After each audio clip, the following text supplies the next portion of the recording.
Sir, Bangladesh के साथ जो हमारा बॉर्डर है, बंगाल का खास तौर पर 600 किलोमीटर लंबा, उस पर तो स्मार्ट फेंसिंग हो रही है और कहा जा रहा है कि हर रोज 8 से 10,000 घुसपैठिए रोहिंग्या उस रास्ते से वापस बांग्लादेश जा रहे हैं। लेकिन जो खबरें गुजरात से आ रही हैं, अचानक से वहां पर कई इलाकों में रोहिंग्या और घुसपैठिए गिरफ्तार किए गए हैं। ये कौन है सर? क्या ये माना जाए कि बंगाल से भागकर ये देश के अलग अलग हिस्सों में जा रहे हैं? अंजू जी, यस, ये बात को तो आपको मानना पड़ेगा, क्योंकि जितने जाने चाहिए उतने जा नहीं रहे। 95% लोग तो भारत के अलग अलग राज्यों में भेजे जा रहे हैं। ये मैं कहूंगा, क्योंकि उनके आका जो पश्चिम बंगाल में और पश्चिम बंगाल के बाहर बैठे हुए हैं, उन लोगों की मंशा है कि देश के अनेक राज्यों में जाके एक डेमोग्राफिक चेंज कराया जाए। जाने तो 5 करोड़ लोग अपने यहाँ हैं, अनाधिकृत तौर से रह रहे हैं, बांग्लादेशी और रोहिंग्या। अगर 5 करोड़ को रोजाना भेजेंगे 10-10 हजार से, तो वो तो 10 साल तक चलेगा। वो होना नहीं है, वो हो भी नहीं रहा है।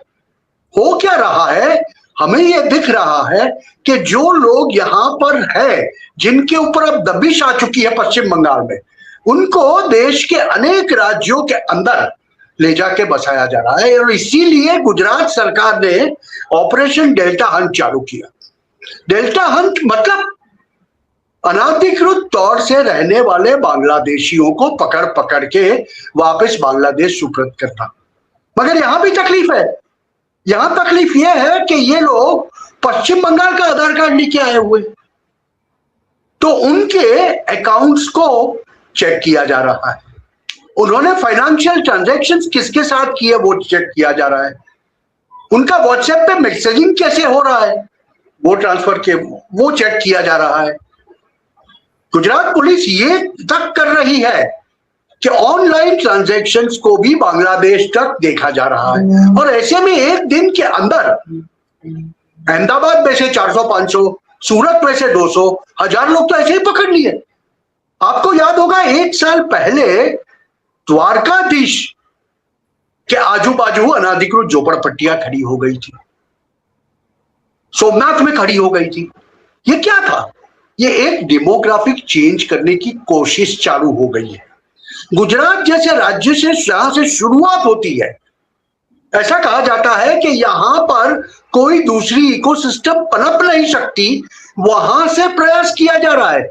इसका मतलब तो यह है कि अगर गुजरात के अंदर 10,000 लोग, जो आज पुलिस कह रही है कि कम से कम 10,000 अनाधिकृत बांग्लादेशी यहां पर बैठे हुए हैं और वो हमारी नजर में है, हमने उनके ट्रांजैक्शंस के ऊपर नजर रखी हुई है, उनके कॉल मैसेजेस, उनके बातचीत, बांग्लादेश में किससे बात करते हैं, कौन है वो सबके ऊपर नजर रखी है। तो अगर गुजरात में ऐसे हैं, तो आप सोच लो यूपी में कितने होंगे, बिहार के अंदर कितने बैठे होंगे, और महाराष्ट्र में कितने होंगे। और सबसे ज्यादा जिनको भाजपा के स्टेट्स के यहां से भगाया जाता है, क्या वो लोग सही में बांग्लादेश वापस भेजे जाते हैं?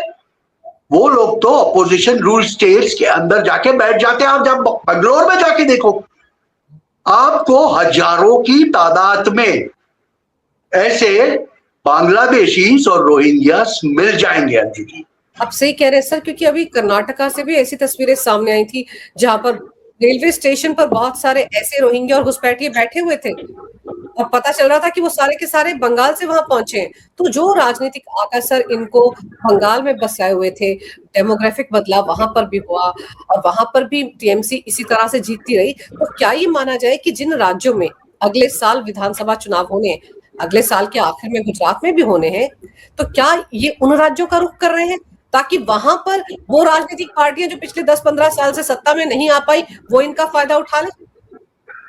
बात तो कुछ यही लग रही है। उसकी वजह मैं आपको बताऊं, मैं गुजरात के एक बड़े पुलिस अफसर से बात कर रहा था। उन्होंने क्या बताया मुझे पता है? ये तो 4 मई को भाजपा की पश्चिम बंगाल में विजय हुई, तो अब पश्चिम बंगाल पुलिस हमें कोऑपरेट कर रही है। 4 मई के पहले यही पश्चिम बंगाल पुलिस हमें बताने को तैयार नहीं थी कि इनके आधार कार्ड कहां बने, कैसे बने। ये जो फेक आधार कार्ड लेके आते हैं वो 1 महीने में सिचुएशन बदली है, मगर उससे पहले से जो इकोसिस्टम सेट करके रखी है इन लोगों ने, उसमें आप देखिए 27 में यूपी में चुनाव है, तो योगी बाबा जब तक इनके ऊपर डंडा नहीं लगाएंगे तब तक ये लोग भागने वाले नहीं है। वहां से भाग के वो कहां जाएंगे? ज्यादा लोग आपको दक्षिण के राज्यों में जाते दिखेंगे। काफी ऐसे लोग कि जो मजदूरी कर सकते हैं, काफी ऐसे लोग जो दूसरे व्यापार में जाते हैं, वो लोग गुजरात और महाराष्ट्र की ओर भागते हैं। भगवाया जाता है उनको राकर, क्योंकि उनके आधार कार्ड पश्चिम बंगाल के बनाए जाते हैं, जबकि उनकी रियल आइडेंटिटी बांग्लादेशी होती है। एक सलमा सोनिया बनके गुजरात में आती है। मजे की बात तो यह है, और यहां पर अगर वो जब तक वो पकड़ी नहीं जाती, तब तक सोनिया बनके हजारों रुपए, लाखों रुपए गुजरात से ऐंठ कर वो बांग्लादेश को भेजती है। और उसका जरिया भी क्या है? काफी लोग आंगड़िया के जरिए, मतलब हवाला के जरिए पैसा भेजते थे। काफी लोग ऑनलाइन ट्रांजैक्शंस करते थे। यहां के डेप्यूटी सीएम ने कहा, हमने ये ऑपरेशन डेल्टा हंट क्यों चलाया? क्योंकि हमारे शहरों में, छोटे से बड़े शहरों के अंदर, स्पा से लेके स्लम्स तक, अभी सुनिएगा उनकी बात, स्पा से लेके स्लम तक, मतलब स्पा से शुरू करके झोपड़पट्टियों तक रोहिंग्यास और बांग्लादेशीज कहीं बीच में इतर बितर जाके बस चुके हैं, और उनको एक एक को पकड़ पकड़ के 7 दिन के अंदर हम गुजरात से रवाना करेंगे। और जो पकड़े जाते हैं उनको 7 दिन से ज्यादा डिटेंशन सेंटर में भी नहीं रखेंगे, उनको वापस बांग्लादेश भेजेंगे। और ये मुमकिन हो पाएगा क्योंकि पश्चिम बंगाल के अंदर शुवेंदु अधिकारी की सरकार है, अंजू जी।